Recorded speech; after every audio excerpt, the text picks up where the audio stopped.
Rajendranagar online సంస్థ big basket గోదాంలో food safety అధికారులు తనిఖీలు చేపట్టారు. విచారణలో భారీ ఎత్తున నాసిరకం వస్తువులను గుర్తించారు అధికారులు. పాడైపోయిన నాన్ వెజ్ ని సరఫరా చేస్తోంది బిగ్ బాస్కెట్.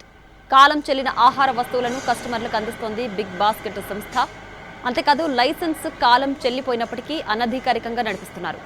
బిగ్ బాస్కెట్ కి ఆహార పదార్థాలు సరఫరా చేస్తున్న రాజేశ్వరి కంపెనీపై కేసు నమోదు చేశారు పోలీసులు.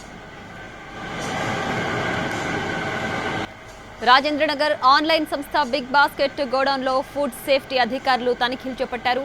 విచారణలో భారీ ఎత్తున నాసిరకం వస్తువులను గుర్తించారు అధికారులు. పాడైపోయిన నాన్ వెజ్ ని సరఫరా చేస్తోంది బిగ్ బాస్కెట్. కాలం చెల్లిన ఆహార వస్తువులను కస్టమర్లకు అందిస్తోంది బిగ్ బాస్కెట్ సంస్థ. అంతేకాదు లైసెన్స్ కాలం చెల్లిపోయినప్పటికీ అనధికారికంగా నడిపిస్తున్నారు. బిగ్ బాస్కెట్ కి ఆహార పదార్థాలు సరఫరా చేస్తున్న రాజేశ్వరి కంపెనీపై కేసు నమోదు చేశారు పోలీసులు.